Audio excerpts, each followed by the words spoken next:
Après sa visite à Londres, Volodymyr Zelensky a fait escale à Paris hier soir, une visite surprise pour y rencontrer Emmanuel Macron et le chancelier allemand Olaf Scholz avant d'assister ce matin à un sommet européen à Bruxelles. Au-delà de l'effort militaire de livraison de matériel de défense, cela a été l'occasion pour les dirigeants d'offrir au monde et à Moscou et ses alliés une image d'unité, alors qu'il y a quelques mois encore, le président français avait déclaré qu'il ne fallait pas humilier la Russie, ce qui avait eu le don de provoquer le courroux du président ukrainien. Mais dans le même temps, les alliés du Kremlin ne sont pas en reste d'images fortes et belliqueuses. La Corée du Nord a présenté cette nuit le plus grand nombre de missiles nucléaires jamais enregistrés lors d'un défilé nocturne. En effet, pour marquer le 75e anniversaire de la fondation de son armée, Kim Jong-un a profité de cette occasion pour dévoiler des missiles balistiques intercontinentaux en nombre jamais vus jusqu'alors. Or, selon certains analystes, ces missiles intercontinentaux seraient à combustible solide, ce qui leur apporterait furtivité et précision. 219 milliards de dollars, c'est en données cumulées les bénéfices ajustés de l'exercice 2022 des grands groupes pétroliers mondiaux. Des résultats boostés par le conflit en Ukraine et ses retombées sur l'offre mondiale de pétrole. Rappelons que c'est un record absolu qui permettra à Shell, Chevron, ExxonMobil, Total Energy de verser à leurs actionnaires des niveaux records de dividendes.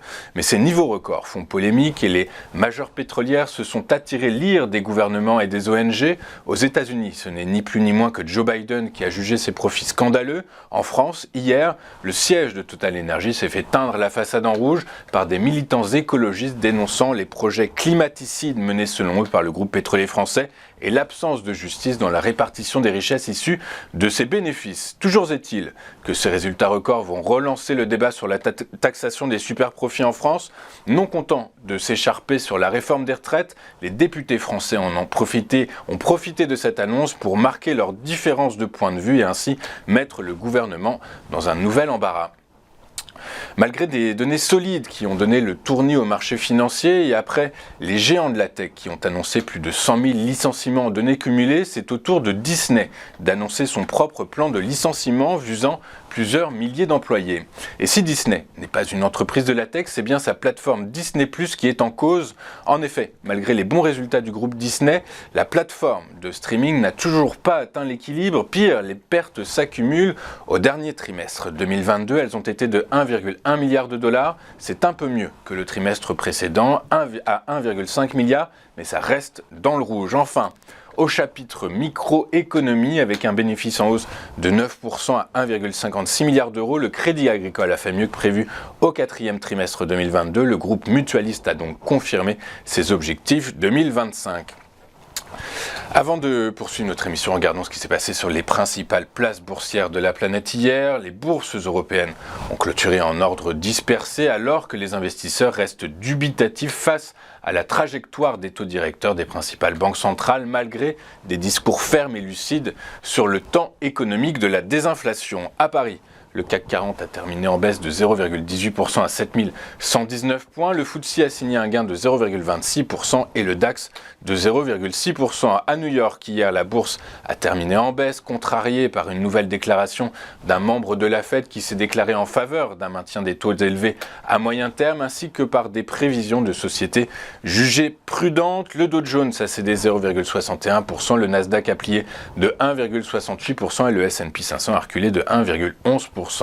En Asie, ce matin, le Nikkei a fini en baisse, les investisseurs partagés quant à la détermination de la Fed de poursuivre sa politique agressive de resserrement monétaire. L'indice a cédé 0,08% à 27 584 points. En France, au cours d'une séance sans vraie tendance, l'énergie a signé la plus forte baisse avec un repli de 1,72%. Les biens de consommation ont cédé 0,67%.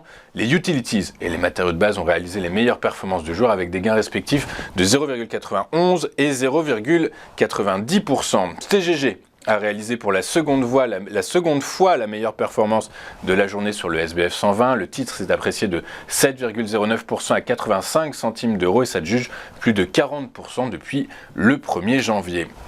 À l'inverse, Orpea n'en finit plus de tutoyer les profondeurs de sa cote. Le titre a encore piqué du nez hier en pliant de 13,46% à 2,02 €. Le titre pâtit du schéma financier de renforcement de sa structure bilancielle et des ajustements de valorisation des analystes financiers.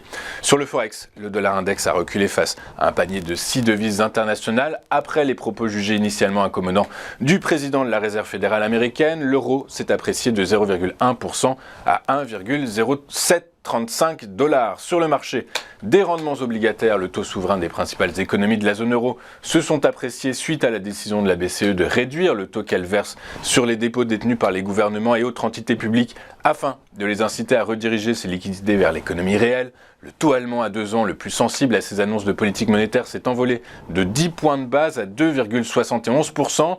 Plus calme, les 10 ans français et allemands se sont appréciés respectivement de 1 et 5 points de base. Malgré un gonflement des stocks hebdomadaires américains et soutenu par le recul du dollar, les cours du pétrole ont poursuivi leur hausse hier et ce pour la 3e séance consécutive, du fait également de la fermeture d'un important terminal d'exportation à Seyhan en Turquie, faisant suite aux dramatiques tremblements de terre qui ont frappé la Turquie et la Syrie qui, aux dernières nouvelles, a fait plus de 15 000 morts.